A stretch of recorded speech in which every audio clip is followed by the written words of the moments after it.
Vous recevrez une force, celle de l'Esprit Saint, et vous serez mes témoins à Jérusalem, en Judée, en Samarie et jusqu'aux extrémités de la terre.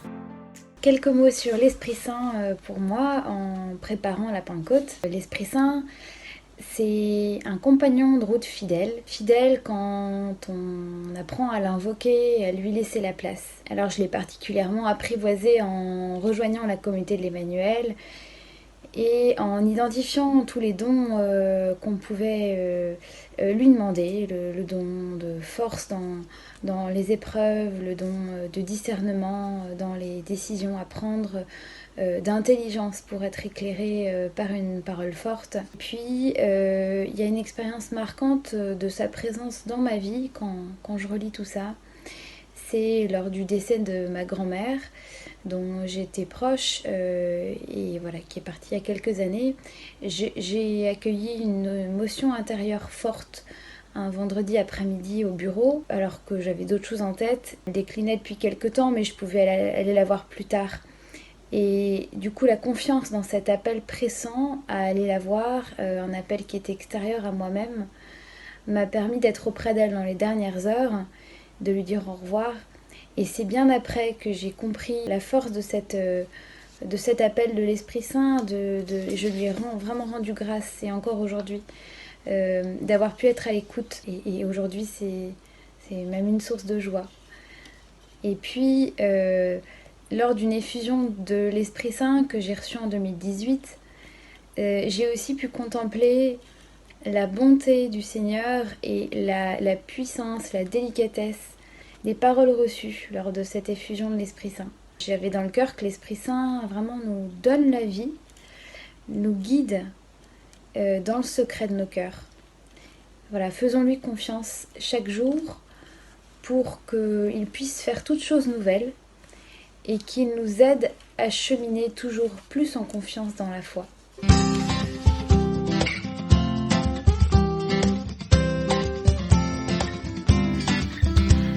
Il y a quelques années, j'ai pris quelques jours de retraite dans un monastère. Et en fait, au début de la retraite, je me suis posé la question de savoir si, pendant la retraite, j'allais prendre un temps de prière de nuit.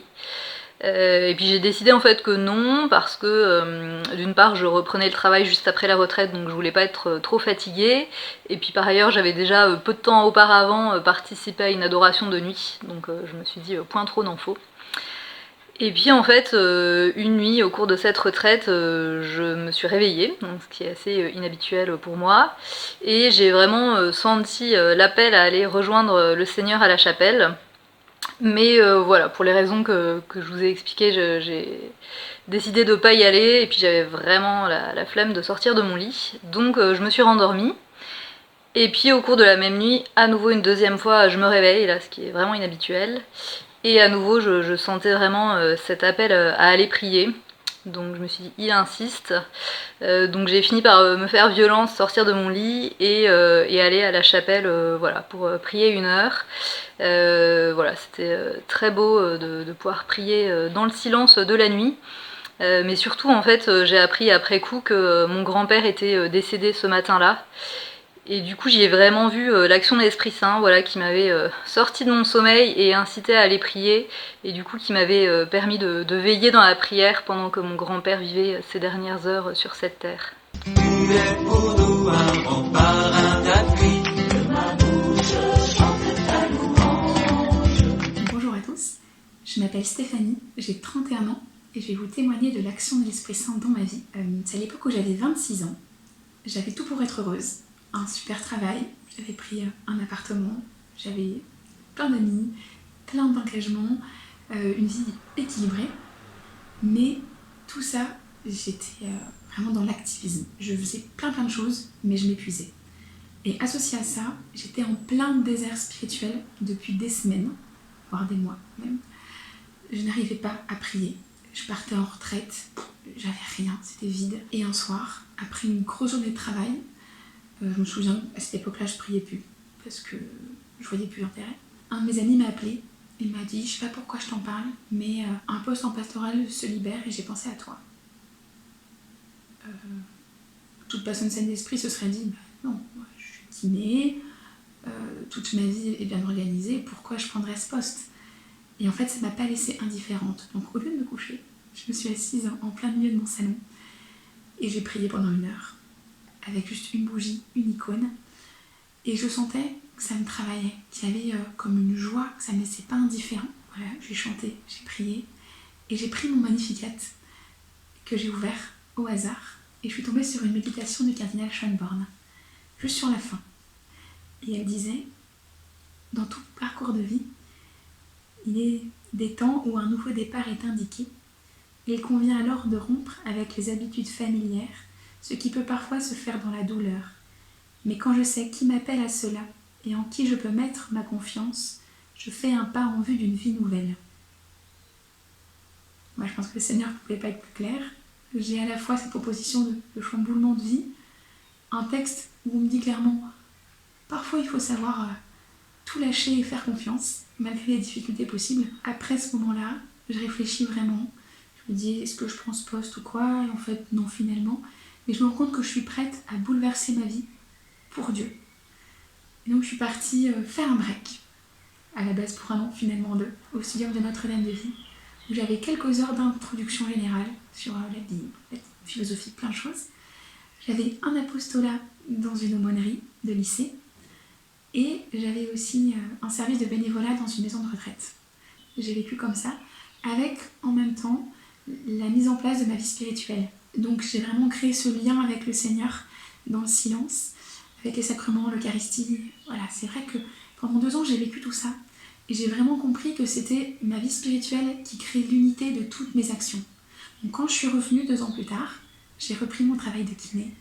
J'ai repris des engagements divers en paroisse ou autres, et plein d'autres belles choses, mais toutes les notions de ma vie, tous les actes de ma vie avaient un sens et une unité par ma vie de prière quotidienne, que ce soit par les laudes, que ce soit par l'Eucharistie, par l'oraison.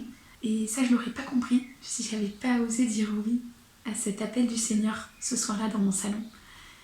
Et donc vraiment, n'hésitez pas, osez dire oui au Seigneur, à vous laisser chambouler. Je vous dire que quand moi j'ai dit que je quittais mon appart, mon boulot, pour partir à l'autre bout de la France, faire des études de théologie, et ben franchement, on m'a pris pour une folle, mais je ne regrette pas ma décision 2 secondes, car maintenant, ma vie est unifiée, a un vrai sens, et je ne m'épuise plus autant qu'avant. Et je voulais terminer mon témoignage par une phrase du bienheureux Père Marie-Eugène de l'Enfant Jésus, qui a dit « L'Esprit Saint m'a toujours contrarié, mais en mieux ». Voilà, confiance dans l'Esprit Saint et bonne Pentecôte à chacun. Tu es pour nous un rempart, un appui, que ma bouche chante ta louange. L'Esprit Saint, je voudrais tellement être docile à son action en moi pour correspondre à ce que Dieu attend de moi. Le matin, je commence mon temps de prière par la louange et puis par un chant à l'Esprit Saint, systématiquement tous les matins. Et après ce temps-là, je prends un temps de silence dans lequel je répète cette phrase qui est due au Père Caffarel, je crois.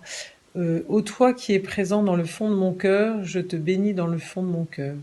Et quand je répète cette phrase de façon un peu répétitive, je suis amenée à contempler vraiment la présence de Dieu en moi, et notamment de l'amour du Père pour le Fils et du Fils pour le Père, et qui jaillit comme un jaillissement de l'Esprit Saint. Et cette prière qui est très répétitive me fait entrer dans une paix presque palpable, vraiment de présence,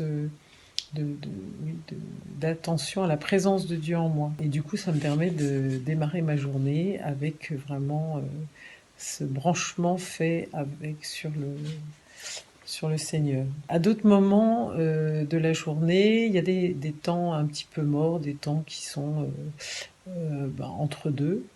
Et j'ai l'habitude de prendre ces temps comme un peu des parenthèses ouvertes sur le ciel. C'est des temps normalement qui servent à rien, comme quand on est arrêté à un feu rouge ou quand on fait la queue pour payer dans un magasin, ou voilà. Eh bien, c'est des temps qui sont donnés qui me sont donnés pour regarder autour de moi, contempler la nature, Dieu dans la nature, bénir le Seigneur pour les personnes qui sont là dans la file, la caissière, voilà. Et c'est vrai que c'est un moment un peu de parenthèse de l'instant présent et de présence à Dieu. Je demande aussi, ma vie avec l'Esprit Saint, je lui demande surtout beaucoup sa force pour résister au découragement. Il m'arrive parfois avec des classes d'être complètement découragée et le fait de lui demander sa force ne fait pas d'un coup de baguette magique que les choses allaient mieux, mais j'ai remarqué que du coup les conséquences souvent pour des choses qui n'ont pas forcément très bien marché, au lieu de me faire basculer dans le découragement, eh bien, ça me fait basculer dans l'humilité. J'ai raté, c'est pas grave. Mais au lieu de m'écrouler, me dire je suis nulle et j'arrive à rien, on passe à autre chose et on est avec le Seigneur dans des petites choses offertes qui ont été, peut-être pas très glorieuses, mais voilà, on les a vécues avec le Seigneur. Une autre façon aussi dans laquelle je vois l'Esprit Saint présent dans ma vie, parfois... très concrètement, je reçois des demandes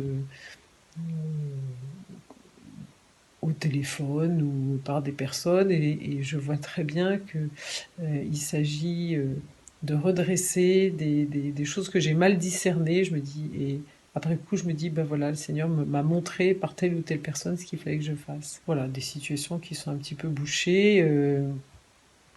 Pouvoir vivre avec l'Esprit Saint, c'est essayer de trouver le petit fil de la pelote qui est complètement emmêlée pour pouvoir la démêler au fur et à mesure.